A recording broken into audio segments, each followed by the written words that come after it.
Okay, I'm going to demonstrate my Genetic Bunnies coursework.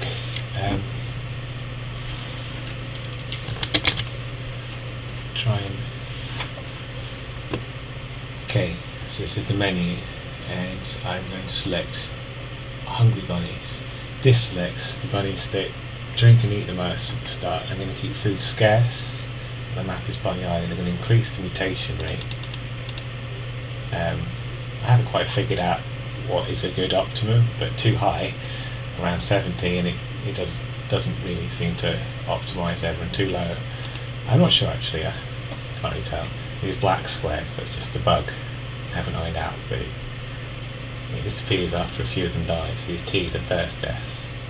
D's, drinking, this is eating, that's a hunger death. M counts as maturity, as the bunny was matured.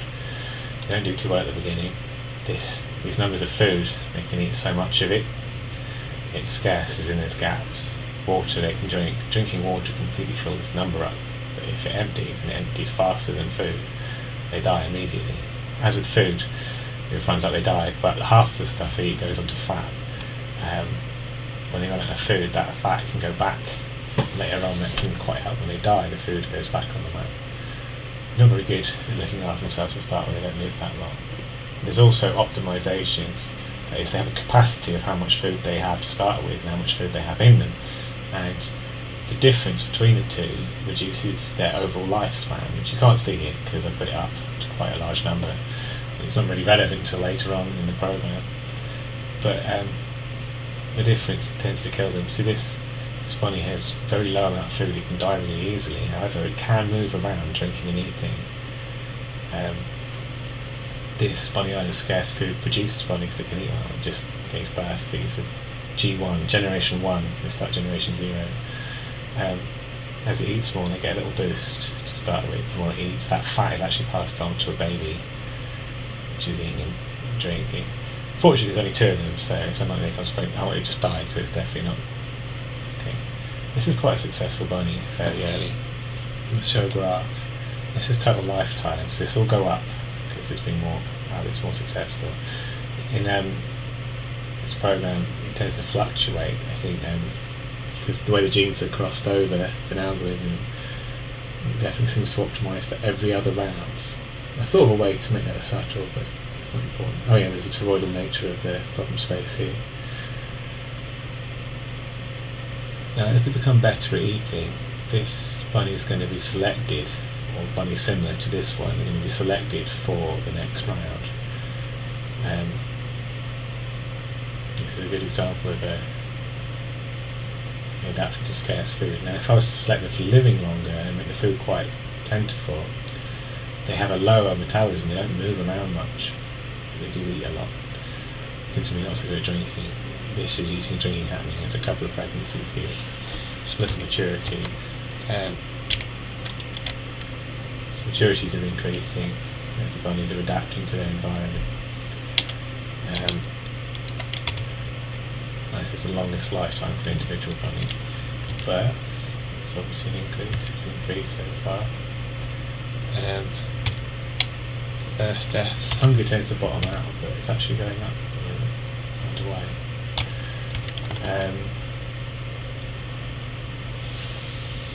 This is a second generation bunny.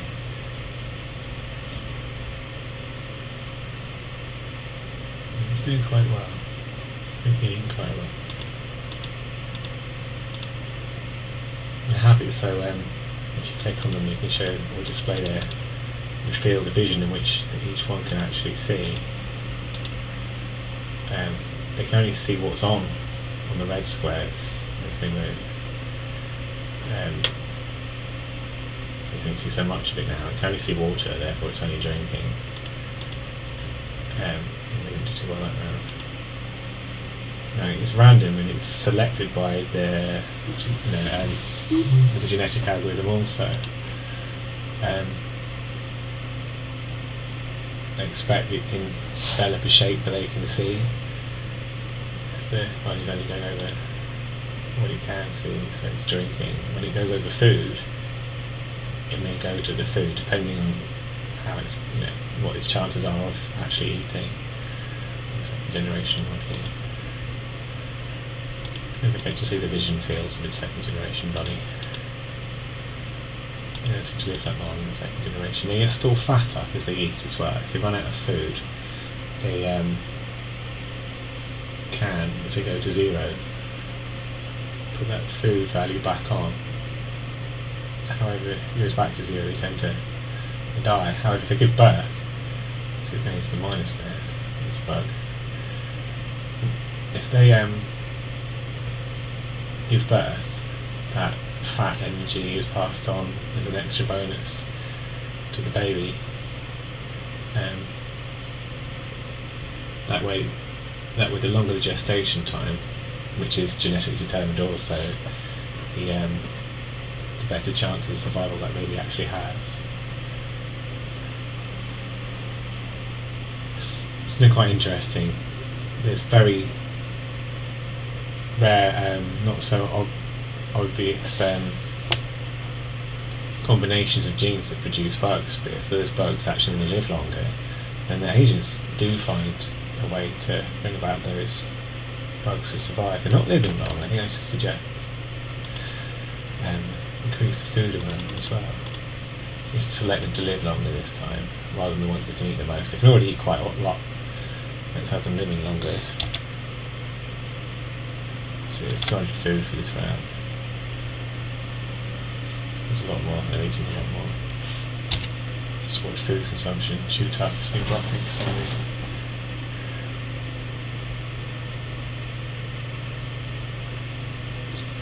And a couple of rounds you'll see total lifetimes increase because I'm selecting them for their lifetime maps. However, selecting the ones that live longest can be problematic because they tend to adapt to not give birth, and to no longer give birth there is no competition for food either.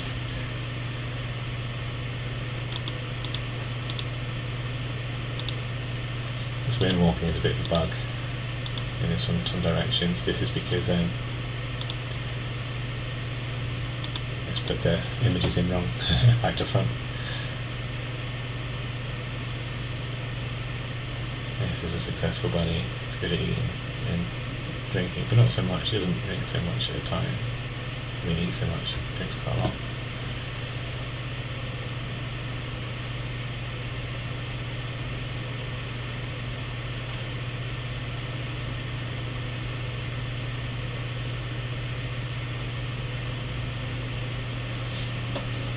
Now, obviously the food consumed has gone right up as I increased the amount of food there was available. I think maturities are going back up again after going down. Yep.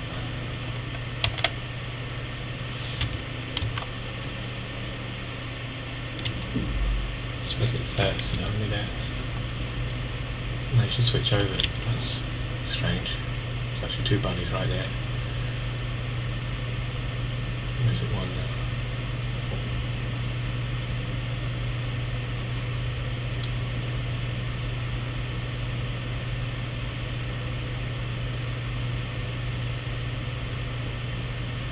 We're drinking and eating down. This comes about after a while, and you can get lucky, but the combination is not so common. However, if they all are really good at eating, they tend to run out of food quite quickly if it's scarce.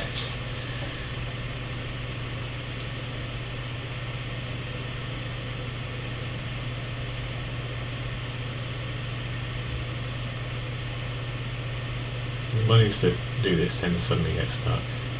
The code isn't perfect, they do find a bug. They never do this well.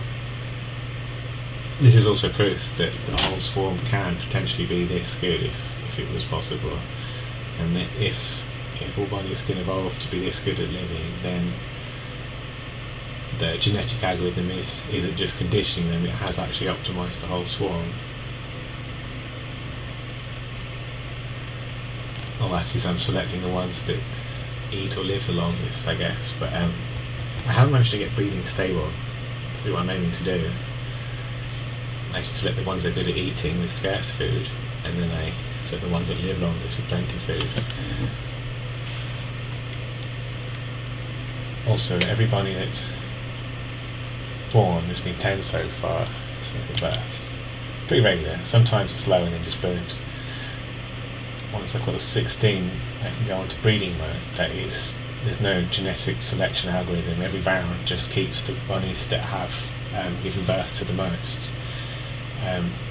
My aim is to actually find stability, a bunny that can give birth a few times to replace those that have died, because then I believe I'll have much better selection taken into account. Give birth, number 23. Babies. Or she is, I guess, they can all give birth. More birds. There's quite a few birds this round.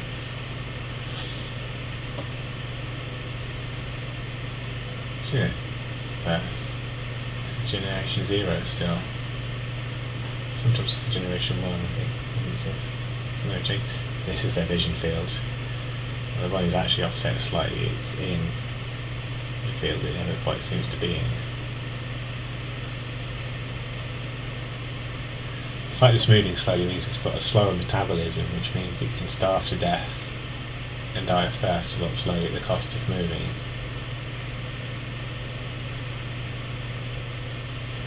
It's flashing, it's drinking water.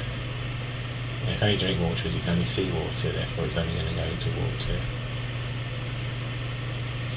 I might include some more behaviour in that one.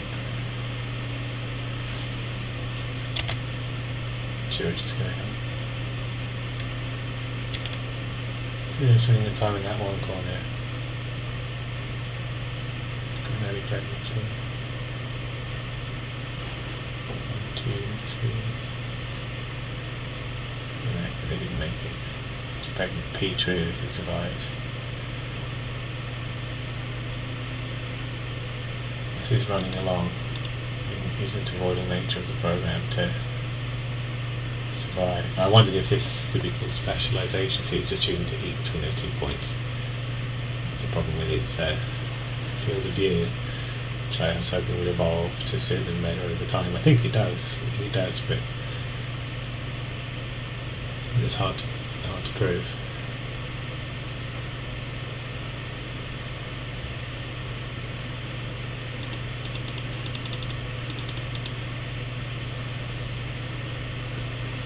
So 2 more births to demonstrate genetic bunnies mode, but it's bugged and doesn't come about often. A whole load of starvation deaths there.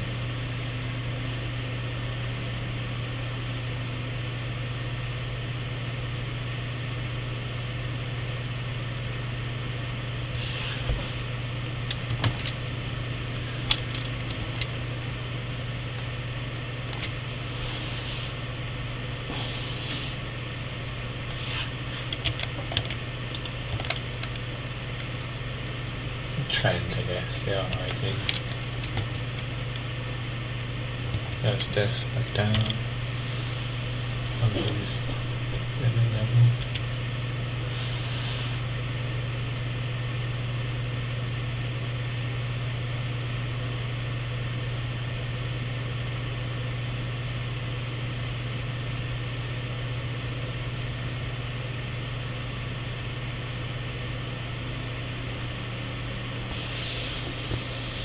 Okay, so this swarm turns to vary. It seems to be the slow ones die of hunger this time. There's one slow one remaining, a successful one, a particularly fast one here.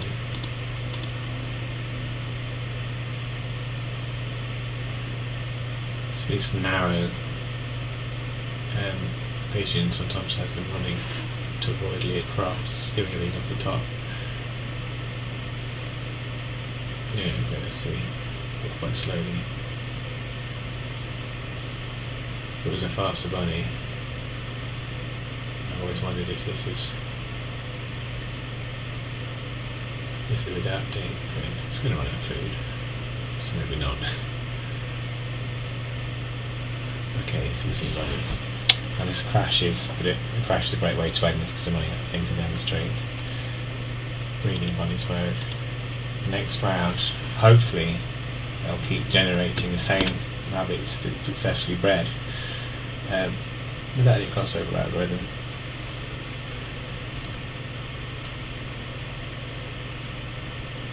So I've got a few more hours to fix it, but it's not so important. There's plenty of logic to tweak and fix.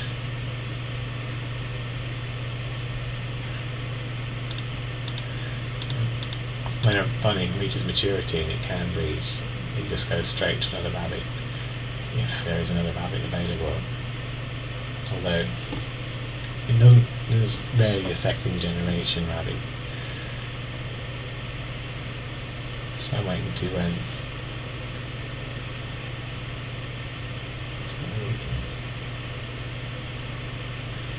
so I'm waiting to observe a lot more until I can fix the bugs. Yep, and there's my crash. Yeah, well, okay, that's a good to demonstrate. I'll have a look into that some more. Thank you, that was Genetic Bunnies.